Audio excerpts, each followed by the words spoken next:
उभर के आए एक यंग नौजवान मैं मंच पर बुलाना चाहूँगा श्री आनंद सिंह ठाकुर जी को, जो कि विख्यात किसान हैं और फेमस हैं और इनकी जैविक किसानी पास में ही है। तो और मैं वैशाली दीदी से कहूँगा कि वो बैचेस आनंद जी का जो प्रवेशिका है उससे हम स्वागत करें और आप इनसे बिल्कुल एक ग्राउंड लेवल की जो ऑर्गेनिक फार्मिंग होती है उसके बारे में सुन सकेंगे। आइए आनंद। सभी को सादर जय बलराम। किसान भाइयों, अभी जैसा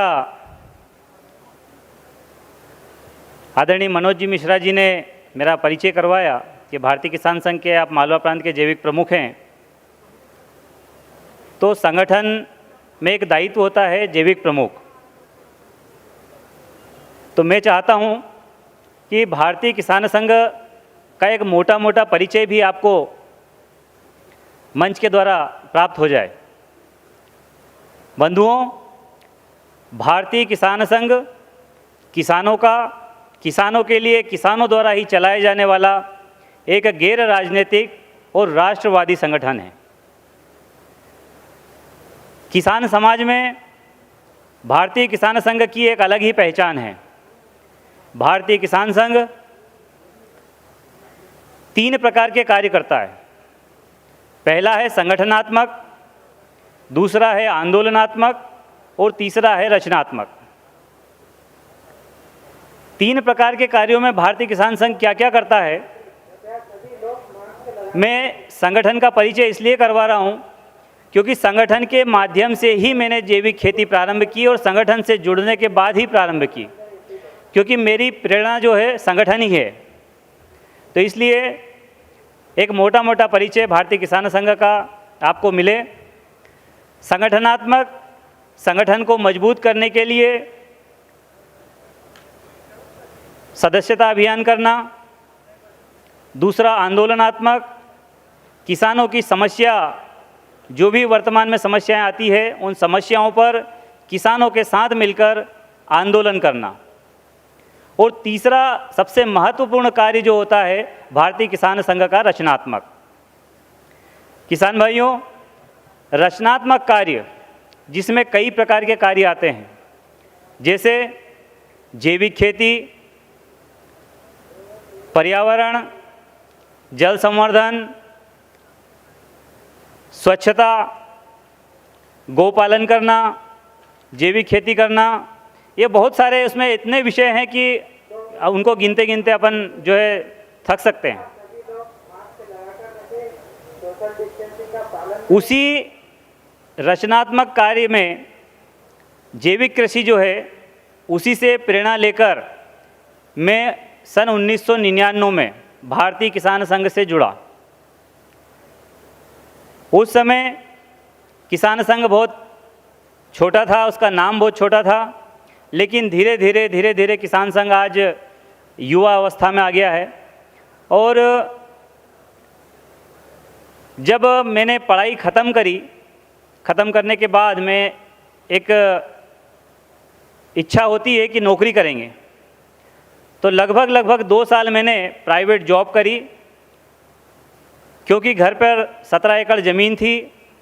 तो 2 साल जॉब करने के बाद में मन में आया कि नौकरी नहीं करना चाहिए अपने को। फिर मैं सन 1999 के बाद भारतीय किसान संघ से जुड़ा और संगठन की जो पुस्तकें हैं उनका अध्ययन किया। तो अध्ययन में ये पता चला कि जैविक खेती भी एक विषय है रचनात्मक कार्यों के अंतर्गत। उस रचनात्मक काम को मैंने उस समय सन 2000 में पकड़ा। वहाँ से उस समय जैविक खेती का नाम प्रचलन में नहीं था। और जब मैंने घर पर इस विषय को प्रारंभ किया नौकरी छोड़ने के बाद कि अपने को जैविक खेती करना है, तो घर परिवार में पूरा विरोध रहा। 2-3 वर्षों तक अकेले ने मैंने काफ़ी परिश्रम किया, लेकिन 3-4 वर्षों के बाद काफ़ी प्रयास करने के बाद जैविक खेती में सफलता हासिल हुई। और उस सफलता का क्रम जो है आज तक बढ़ता ही चला गया। इंद्र देवता आज फिर प्रसन्न हो गए हैं, लगता है ज़्यादा ही प्रसन्नता है इंद्र भगवान को।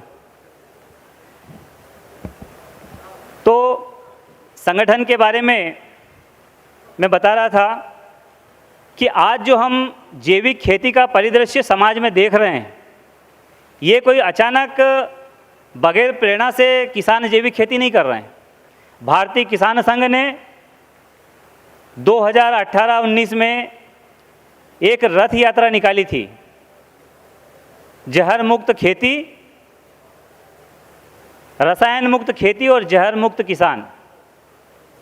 उस प्रकार की यात्रा निकालकर किसान समाज को एक संदेश दिया था कि कम से कम अपने घर परिवार के लिए हम जैविक खेती करें, क्योंकि जो खेती हम कर रहे हैं वास्तव में वो खेती हम अपने घर परिवार के लिए नहीं कर रहे हैं, वो खेती जो है हम दूसरों के लिए कर रहे हैं, क्योंकि दूसरों को जो खिला रहे हैं वही हम खा रहे हैं। और एक कहावत है कि जैसा खाएंगे अन्न वैसा होगा मन।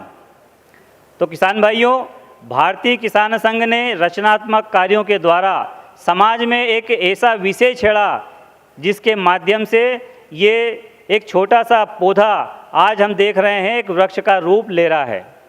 तो भारतीय किसान संघ की जैविक खेती में जो भूमिका है वो अहम भूमिका है। हम देखते हैं कि आज लगभग सभी राज्यों में, देश में पूरे में जैविक खेती का नाम जो है हर किसान की जुबान पर है। किसान भाइयों, अब ये संगठन का पूरा मैंने बताया आपको, और इसके साथ साथ जब मैंने जैविक खेती प्रारंभ करी तो जैविक खेती का एक समय ऐसा था सन 2000 के लगभग कि इसका दुष्प्रचार भी किया गया कि जैविक खेती यदि किसान करेंगे तो उनको उससे मिलने वाले उत्पाद के 2 गुना भाव मिलेंगे। किसानों ने मेहनत भी करी, जैविक फसलें भी पैदा करी, लेकिन बाज़ार उपलब्ध नहीं था। जिन लोगों ने भी ये बताया था कि आपको 2 गुने भाव मिलेंगे, लेकिन बाज़ार नहीं होने से उन किसानों का विश्वास टूटा। उन्होंने जो 1 साल, 2 साल, 3 साल जैविक खेती करी, उन्होंने सन 2000 से 2003 तक वो खेती वापस से बंद कर दी।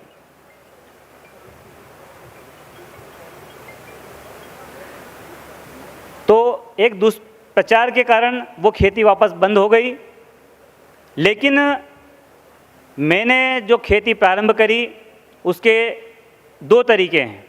हम जैविक खेती प्रारंभ करें और जैविक खेती का प्रचार प्रसार भी हम साथ में ही करें। हम ये ना सोचें कि हम उत्पाद पैदा कर लेंगे, माल पैदा कर लेंगे और हमारा माल कोई मीडिएटर आएगा या सरकार बेचेगी, तो ये आशा आप छोड़ दें, क्योंकि इस आशा में आपकी पूरी उम्र निकल जाएगी और सरकार या और कोई इसकी व्यवस्था नहीं कर पाएंगे। जैसे ही मैंने जैविक खेती प्रारंभ करी, 2 साल 3 साल के बाद जब 100% जैविक हो गई, तो जैविक खेती के प्रचार प्रसार के लिए अच्छे जो अपने मित्र हैं, शहर में अपने संपर्क होते ही हैं, क्योंकि हम 8-10 साल शहर में पढ़ते हैं, तो बहुत सारी अच्छी कॉलोनियाँ होती है, वहाँ पे संपर्क करके उनकी बैठकें ली हमने। और बैठकें लेने के बाद लगभग हमने 200 परिवारों को चिन्हित करके उनको हमारे फार्म हाउस है जो उमरिया खुर्द पे, वहाँ पे उनको आमंत्रित किया और सशुल्क आमंत्रित किया, मतलब बगैर पैसे के उनको भोजन भी नहीं कराया। तो उन 200 परिवारों का वहाँ पे भोजन हुआ और उसी दिन फीडबैक ये आया कि 100 परिवारों ने डायरी में नोट करके गए कि कल से ही भले आप सब्जी चालू करें, हम 100 परिवार सब्जियां लेने के लिए तैयार हैं। तो मेरा आप सभी से निवेदन है, आग्रह है कि हम जैविक खेती ज़रूर करें, लेकिन साथ में एक प्रयास और करें कि मार्केटिंग की व्यवस्था भी अपने हाथ में हो। क्योंकि मैं किसान होने के नाते ये बता रहा हूँ आपको, क्योंकि ये छोटी छोटी बातें हैं, किसान को और किसान ही बता सकता है, दूसरा कोई नहीं बता सकता है। समस्याएं बहुत आती है, लेकिन किसान, हम देखते हैं किसान यदि कोई अच्छा दवाई लेके आता है, उसके परिणाम अच्छे मिलते हैं, तो वो अपने पड़ोसी को भी नहीं बताता है कि मैंने ये दवाई डाली, ये डाली। तो एक मानसिकता जो है वो मानसिकता हमको बदलना पड़ेगी और किसान समाज के उत्थान के लिए, किसानों के उत्थान के लिए ये सारी चीज़ें हमको उनको बताना पड़ेगी। अब जैसे जैविक खेती के साथ साथ हम उसके बेचने की व्यवस्था हमारी हो गई। भले कम प्रयास होंगे हमारे, लेकिन प्रयास हमको करना चाहिए, है ना। उसके साथ साथ हम ट्रेडिशनल खेती पे न जाएं। किसान क्या करते हैं, जैसे मेरे पास 17 एकड़ ज़मीन है, तो 17 एकड़ ज़मीन में लगभग पूरे साल की यदि फसलें जोड़ें तो लगभग सभी फलों को और फसलों को जोड़ें तो मेरे फार्म पर लगभग 50 प्रकार की फसलें मैं उगाता हूँ 17 एकड़ में, और मेड़ के ऊपर हर 20 फीट 25 फीट पे फलदार वृक्ष लगाए हुए हैं। तो जैविक खेती की कल्पना यदि हमको करना है तो जैविक खेती केवल बाज़ार से लाकर जैविक खेती नहीं हो सकती। जैविक खेती के लिए हमारे पास खाद हमारी होना चाहिए, बीज हमारा होना चाहिए, दवाई हमारा होना चाहिए। इस प्रकार की यदि हम खेती करेंगे तो हमें उसमें जो सरकार की सोच है कि हम कृषि को लाभ का धंधा बनाएंगे, तो सरकार नहीं बनाएगी, वो हम ही बना सकते हैं।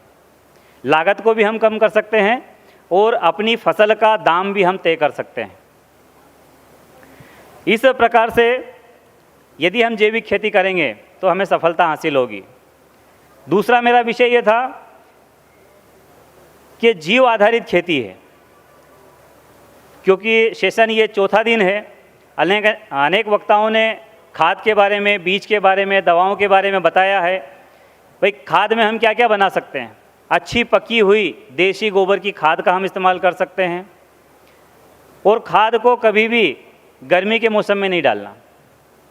यदि आपको डालना आवश्यक हो तो जैसे ही हमारे पूर्वज कहते थे, पुराने लोग कहते थे कि जब भी बारिश से पहले 15 दिन पहले ठंडी कुलावन की हवा चालू हो, उस समय हमको देसी गोबर की खाद खेत में फैलाना चाहिए और उसकी हल्की जुताई कर देना चाहिए ताकि वो खेत में मिक्स हो जाए।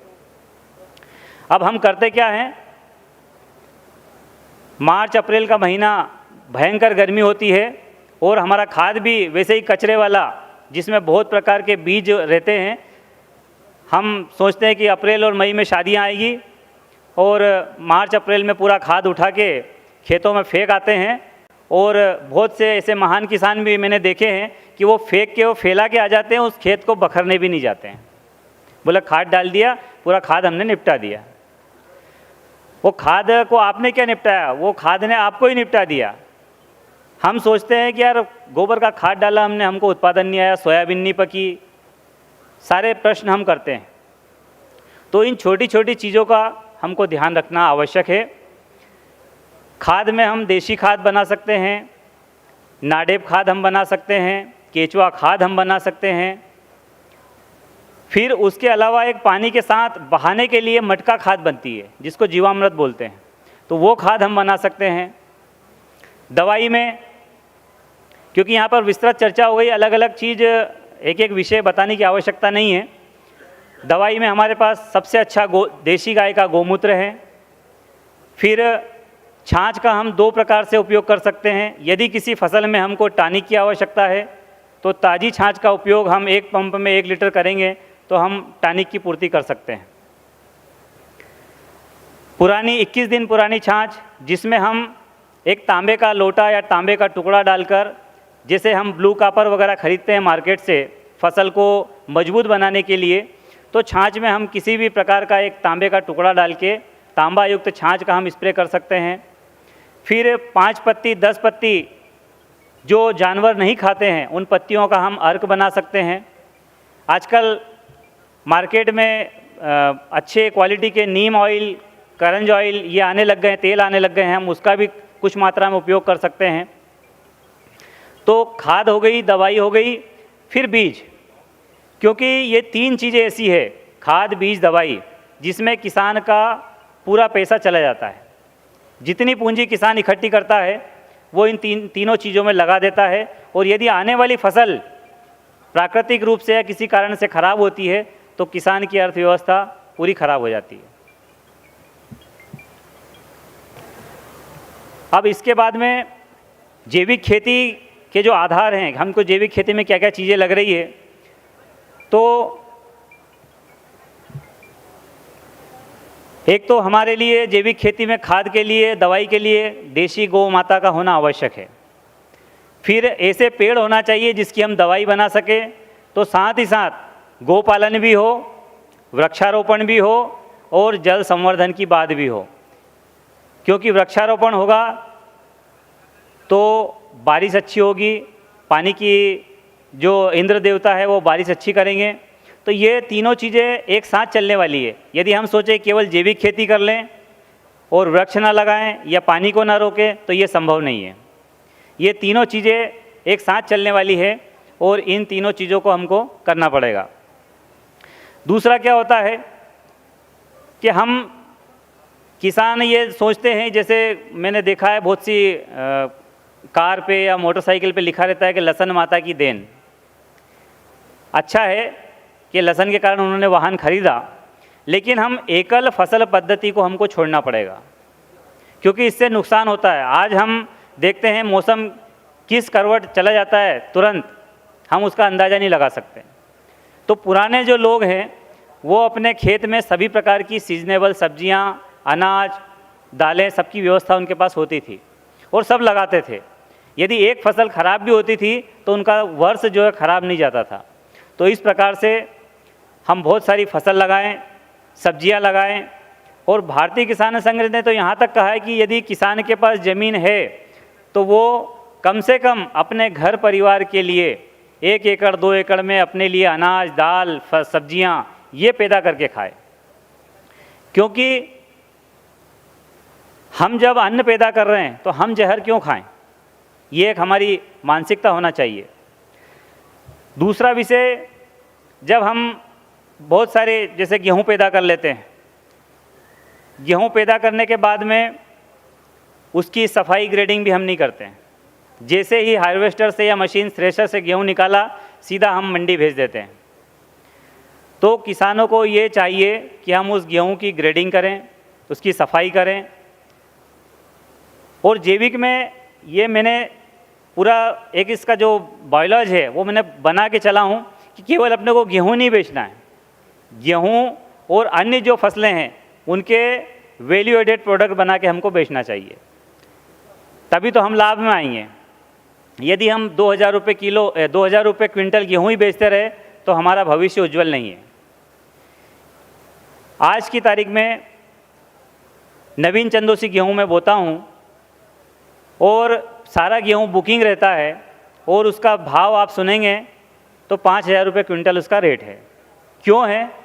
वो इसलिए है कि गेहूं की एक तो खाने वाला गेहूं है, उसकी वैरायटी जो है नवीन चंदोसी है। दूसरा उसकी सफाई, छनाई, हाथ से बिनाई, और उसके अलावा भी क्योंकि आजकल जो एक शहर में लोग बाग गेहूं रखने से परेशान हो गए हैं, क्योंकि जो घुन लग जाता है, तो उस घुन लगने का विकल्प भी हमने चुना और उसका एक टेक्निक ये निकाली। पुराने लोग अनेक प्रकार के अनाजों को अरंडी के तेल से ट्रीट करके उसको रखते थे पैक करके। तो मैं उसी प्रकार से उसी प्रक्रिया को अपनाते हुए सारे गेहूं को अरंडी के तेल से उसको ट्रीट, जैसे हम बीज को ट्रीट करके खेतों में लगाते हैं उसी प्रकार ट्रीट करके अरंडी के तेल से 50-50 किलो के बैग बना के और उपभोक्ताओं को देते हैं। तो इस प्रकार हम कर सकते हैं। यदि हमारा गेहूं बचता है तो हम उसका दलिया बना के बेच सकते हैं। आजकल एक बाज़ार में रेडीमेड आटे की बहुत मांग बढ़ गई है, तो हम रेडीमेड आटा बना के बेच सकते हैं। चना जैसे हमारे पास है तो आजकल खड़ा चना भी लोग बहुत खाते हैं, तो खड़े चने के पैकेट हम बना लें, उसकी दाल बना लें, उसका बेसन बना लें। ये सब चीज़ हम कर सकते हैं अभी। और कभी भी जैविक में अपने को ये ध्यान रखना कि सीजनेबल सब्जियां, सीजनेबल फ्रूट यही लगाना चाहिए। आउट सीजन में जाने की अपने को आवश्यकता नहीं है, क्योंकि प्रकृति के खिलाफ हम जाके कोई भी काम नहीं कर सकते। प्रकृति के खिलाफ यदि हम जाएंगे तो प्रकृति उसका दंड हमको ज़रूर देगी।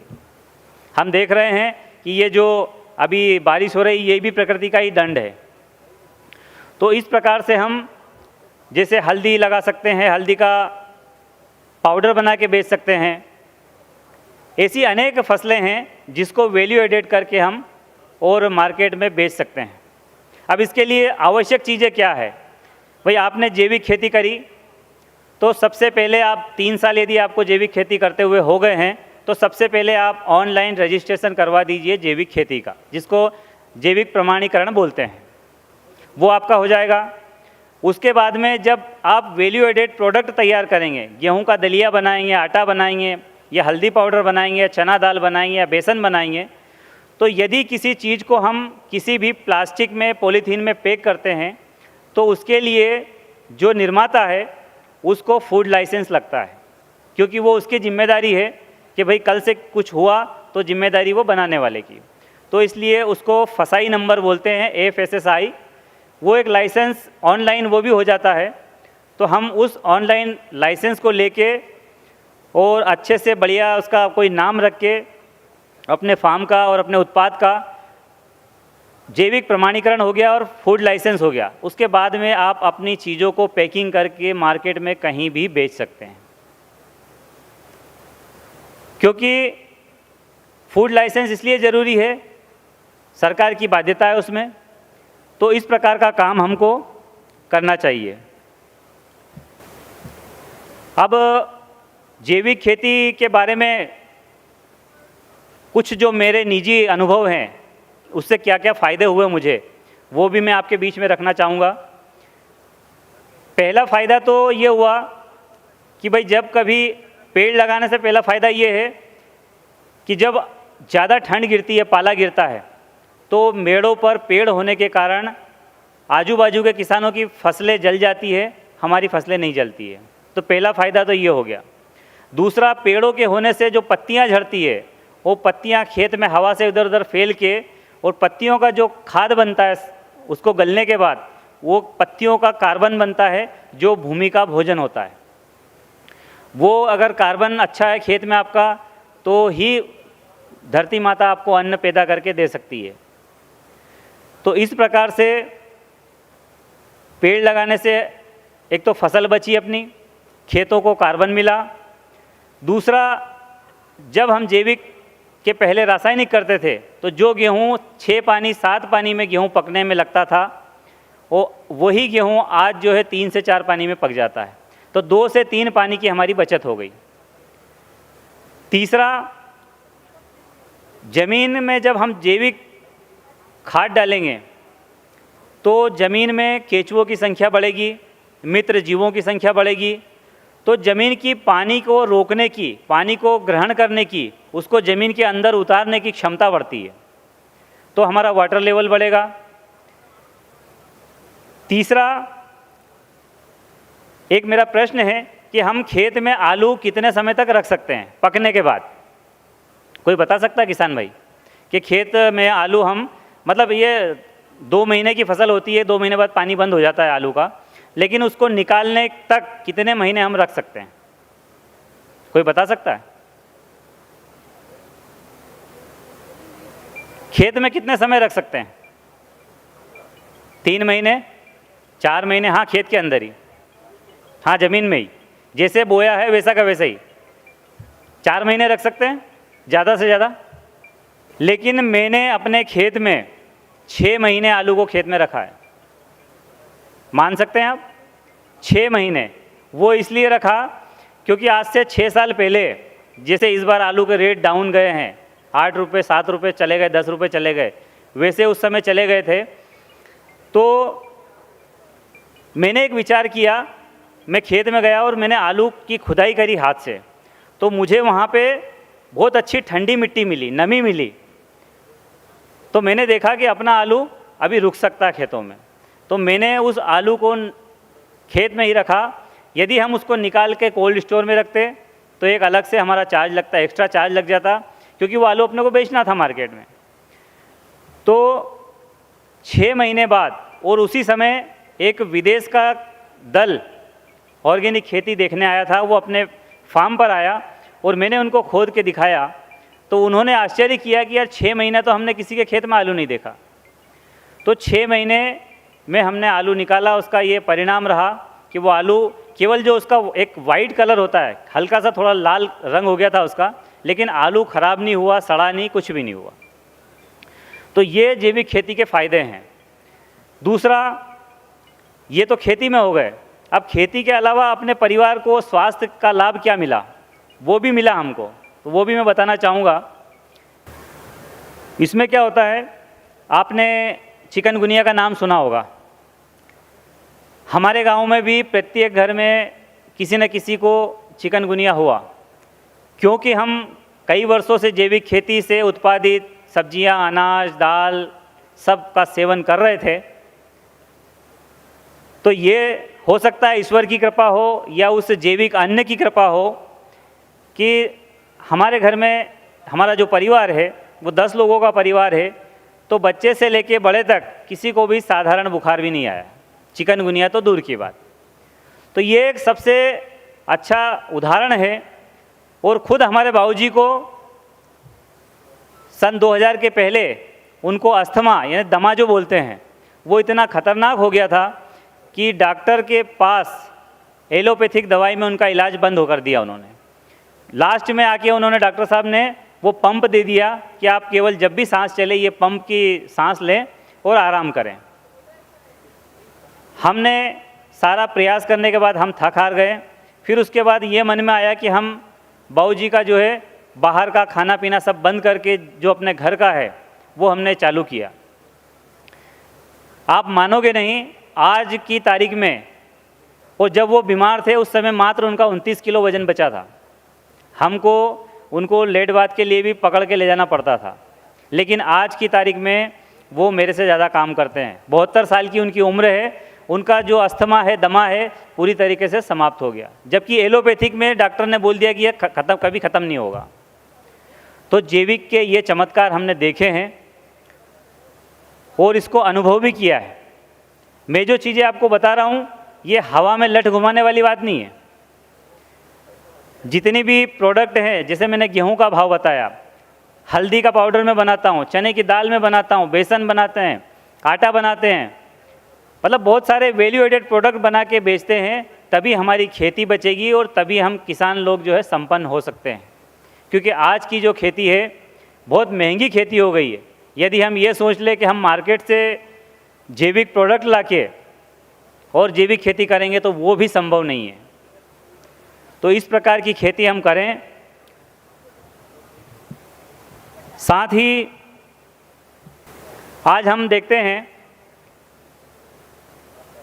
कि शहर में जो अभी वर्तमान में कोरोना चल रहा है, जो व्यक्ति जिनका रेजिस्टेंस पावर अच्छा है उनको कोरोना यदि होता भी है तो उनको मालूम भी नहीं पड़ता है और निकल जाता है। पिछला जो लॉकडाउन था उस समय किसानों की बहुत मांग भारतीय किसान संघ के पास आई कि हमारी सब्जियां खराब हो रही है तो शहर में हमको बेचने की परमिशन दी जाए। उस समय मैं भारतीय किसान संघ में इंदौर जिलाध्यक्ष का दायित्व था। हमने जिला कलेक्टर महोदय से चर्चा की कि किसानों को शहर में सब्जियां बेचने की परमिशन दी जाए, लेकिन जिला प्रशासन ने स्पष्ट मना कर दिया और जो एक नगर निगम के द्वारा व्यवस्था उन्होंने बनाई थी वो व्यवस्था उन्होंने चालू करी। अब हमने फिर जो जितने भी 10-15 जैविक किसान हैं उन्होंने एक मीटिंग करी। फिर दोबारा हमने जिला प्रशासन से संपर्क किया, कलेक्टर साहब को ये बात बताई कि जिस प्रकार आप होम डिलीवरी कर रहे हैं, जैविक में भी हमारे ऐसे कस्टमर हैं जिनके घर पर हम होम डिलीवरी कर सकते हैं।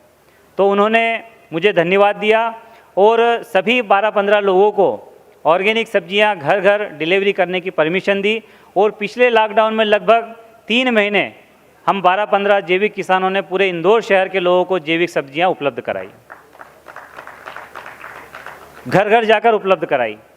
तो जैविक का चमत्कार बहुत बड़ा है, लेकिन होता क्या है, व्यक्ति को जब चमत्कार दिखता है तभी वो नमस्कार करता है। क्योंकि वो चमत्कार मैंने देखा है, ज़मीन को लाभ हुआ है, स्वास्थ्य को लाभ हुआ है। आज हम देख रहे हैं छोटी छोटी उम्र में बच्चों के बाल सफ़ेद हो जाते हैं, heart attack, BP, sugar, kidney fail होना, ये सब रासायनिक खेती के दुष्परिणाम हैं। पहले हमारे जो पूर्वज हैं वो 100-100 साल क्यों जीते थे? वो इसीलिए जीते थे और वो खेती ऐसी करते थे। यदि उनके पड़ोस में किसी के पास दाल है और उनके पास गेहूं है तो वो गेहूं दे देते थे, उनसे दाल ले लेते थे। और कभी भी केमिकल का यूज़ नहीं करते थे। केमिकल का यूज़ तो कृषि विभाग ने हमको चालू करवाया, कृषि विभाग ने सिखाया हमको कि भैया आप ये नाइट्रोजन डालो, 8 दिन में आपकी फसल हरी नहीं हो जाए तो बता देना। और अब समय ये आ गया है कि अब कृषि विभाग के लोग बोलते हैं कि भैया जैविक खेती कर लो, जैविक खेती कर लो, और अब हम लोग नहीं मान रहे हैं। पहले हम नहीं मान रहे थे, वो मना रहे थे, और अब वो फिर मना रहे हैं, अब हम नहीं मान रहे हैं। मतलब मानना नहीं मानना हमारे ऊपर ही है। तो जैविक खेती अपनाएं, बहुत सारे लाभ हैं। और आज हम ये देख रहे हैं कि पिछले साल से जो ऑर्गेनिक एक्सपो लगा उसका बहुत अच्छा रिजल्ट हमको मिला, इसलिए पिछले साल 3 दिन का रखा था, इस बार 5 दिन का रखा। तो किसान भाइयों, जैविक खेती करें, कम से कम अपने घर परिवार को सुरक्षित रखें, क्योंकि आज हम देखते हैं यदि हमने उत्पादन बढ़ा के पैसा तो कमा लिया, लेकिन जो उत्पादन बढ़ा के पैसा हमारी जेब में आया वही पैसा हम अस्पताल में लगा रहे हैं। तो कहावत है कि दिन भर चले वो 2.5 कोस। यदि हमने उत्पादन बढ़ा भी लिया तो क्या फ़ायदा, वही पैसा हम उत्पादन बढ़ा के हम बीमारी में लगा रहे हैं। इससे अच्छा है कि हम जैविक खेती करें, क्योंकि आज ये जो जैविक खेती का बीज है, हम सबको लगता है कि ये सबके मन में कोरोना के कारण ये उछाल आया है कि जैविक खेती करना चाहिए। ऐसा नहीं है बंधुओं। भारतीय किसान संघ ने गांव-गांव जाकर रथ यात्राएं करके किसानों को जगाया है कि भैया जैविक खेती करो, जैविक खेती करो। लेकिन जब हम गांव में जाते हैं तो कोई हमारा ऐसा कोई बड़ा प्रचार प्रसार नहीं होता है, किसी को लगता नहीं है कि यार भारतीय किसान संघ क्या कर रहा है। लेकिन किसान समाज को जगाने के लिए, किसान को देश से जोड़ने के लिए भारतीय किसान संघ अनेक काम करता है। ऐसे अनेक रचनात्मक काम होते हैं जो आम व्यक्ति को एकदम सहज रूप से नहीं दिखाई देते हैं, वो लंबे समय में उसके परिणाम आते हैं। तो इस प्रकार की हम जैविक खेती करें। और यदि इस संबंध में आपके कोई प्रश्न हो तो आप बिल्कुल पूछ सकते हैं, क्योंकि एक 4 प्रकार के भाई हैं। एक तो है, वो नाम मैंने अपने हिसाब से उनको दिए हैं, बीजालाल, खादूलाल, दवालाल और दयालाल। ये 4 नाम हैं। पहला है बीजालाल। बीज जो है अपने हाथ से हमने निकाल दिया। हम जैविक खेती करें तो बीज भी अपने हाथ में रखें। वो इसलिए क्योंकि हम एक तरफ देख रहे हैं हाइब्रिड बीज आ रहे हैं, संकर बीज आ रहे हैं। उन बीजों का हम बीज नहीं बना सकते। यदि हम बीज बना लेंगे तो उसका उत्पादन हमको नहीं मिलेगा। तो सबसे ज़्यादा पैसा हमारा बीज में चला जाता है। तो एक भाई आ गया बीज लेके। अब वो बीज ऐसे लेके आए कि दवा भी उनकी काम करेगी।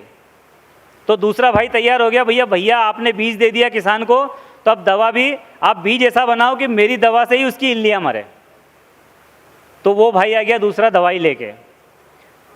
अगर वही हाइब्रिड बीज हमने लगाया तो उस दूसरे भाई की दवा से ही वो उस बीज में जो लगने वाली बीमारी है वो उसी से समाप्त होती है। अब तीसरा खाद का हो गया। भाई जब हाइब्रिड लगाएंगे, बीज हो गया उनका, बीज के पीछे फिर दवाई उनकी हो गई, खाद उनका हो गया। अब ये 3 चीज़ें डाल के और उससे जो निकलने वाले उत्पाद है उसको हम सेवन कर रहे हैं। उसका हम सेवन कर रहे हैं तो क्या हो रहे हैं, बीमार हो रहे हैं। तो फिर दयालाल मतलब दया। डॉक्टर के पास जाओ तो वो बहुत दया करता है हम पे, तो आपको इस प्रकार की बीमारी हो गई है, ये हो गया है, ये जांच करवा लो, ये जांच करवा लो। सारी जांचों में उनके कमीशन, और इतनी दया दिखाते हैं कि आपको मेरे अलावा कोई ठीक भी नहीं कर सकता। तो ये जो एक दुष्चक्र है, बीज, दवा, खाद और डॉक्टर, इन चारों से हमको बचना है। और किसानों को भी बचाना है, कृषि को भी बचाना है और देश को भी बचाना है। यदि हम सोच ले कि हम ये सारी व्यवस्था में सहयोग नहीं करें, हम वो देखते हैं ना कभी भागवत कथाएं होती है, अरे नहीं भैया वो देश में पूरा ईमानदार लोग हैं इस कारण तो ये व्यवस्था चल रही है। अगर सारे बेईमान हो जाएंगे तो व्यवस्था नहीं चलेगी। बहुत से लोग ऐसे बोलते हैं कि यार सत्य है, सत्य के पीछे ही पूरा संसार चल रहा है। तो ये बहुत सारी चीज़ें हैं। तो मेरा सभी से निवेदन है, जैविक खेती करें, बीज अपना रखें, दवाई अपनी बनाएं, खाद अपना बनाएं, तो हम सुरक्षित रह सकते हैं। और आप जो है कोई भी प्रश्न कर सकते हैं। जी सर, अभी जैसे साग सब्जियों के जो बीज दे रहे हैं जी, वो अभी गर्मी में जैविक खेती में हो सकते हैं क्या? अब बिल्कुल हो सकते हैं। मैंने अभी अपने खेतों में लगभग 1 मार्च को गिलकी, लौकी, करेला, टेंसी, ककड़ी, खीरा, कद्दू, ये सारी चीज़ें लगाई है। अभी 2-2, 4-4 पत्ती की हो रही है।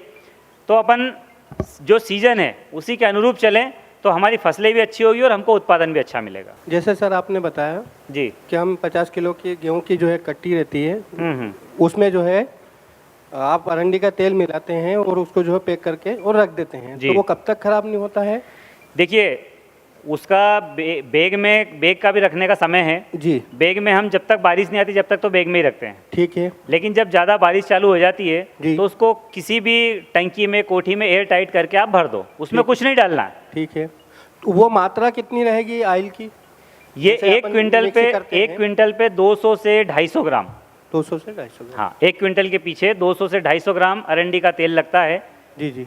और उसके लगाने की प्रक्रिया ये है कि आपको ऐसे ही नहीं डालना है, या अपने जो प्लास्टिक के टब होते हैं जी, उसमें जी। 10-10 किलो गेहूं लेके उसमें 4 ढक्कन अरंडी का तेल डाला, जी। और जैसे हम बीजों को मिक्स करते हैं हाँ, उसी बोने प्रकार के हाथ पहले। से उसको मिला के अच्छे से मिक्स कर दें। जी जी। सर हम आपसे एक निवेदन करते हैं कि जो चने जो बोते हैं डॉलर या कुछ भी, जी, तो वो उत्सुक हो जाते हैं, उसके बारे में कोई रास्ता हो तो हमें बताइए। नहीं बिल्कुल है रास्ता। हाँ अपना एक जैविक में मित्र कीट है, जैविक में हाँ ट्राइकोडर्मा विरिडी हाँ। है ना। हाँ। वो पाउडर कोई ज़्यादा महंगा नहीं है। अच्छा जी। उस पाउडर को तो पूरा हमको, मतलब कोई भी बीज यदि हम खेत में लगा रहे हैं तो वो पाउडर हमारे घर पर होना चाहिए, ठीक है सर।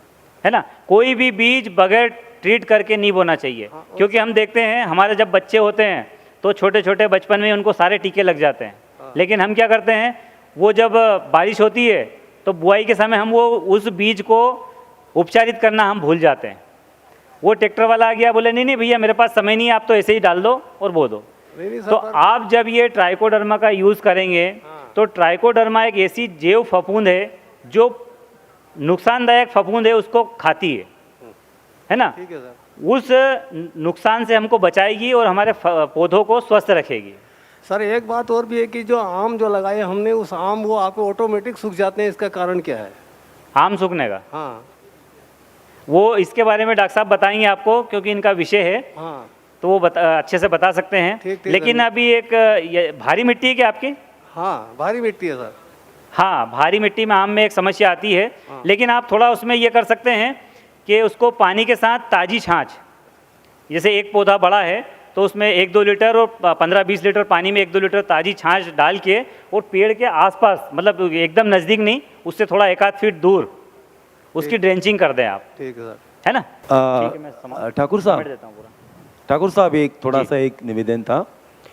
बहुत अच्छी जानकारी आपने सर, बहुत बढ़िया जी जानकारी दी हमारे सभी कृषक बंधुओं को। तो ये जो आपका भारतीय किसान संघ है, इसकी तरफ से जो हमारे कृषक हैं, कृषक बंधु हैं, हम लोग रेकमेंड करते रहते हैं, जैसे ट्राइकोडर्मा विरिडी है, ट्राइकोडर्मा हर्जेनियम है।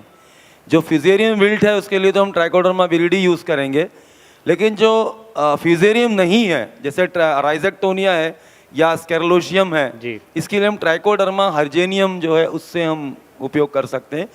तो जितने भी जैविक के उत्पाद हैं, मतलब जो नेचुरल उत्पाद हैं, जैसे ट्राइकोडर्मा है, सीडोमोनास है, एजोस्पाइरिलियम है, उसके बाद बेसिलस सेप्टेलिस है, ये जितना भी है, जी। ये इसकी उपलब्धता थोड़ा सा कृषकों को नहीं हो पाती है।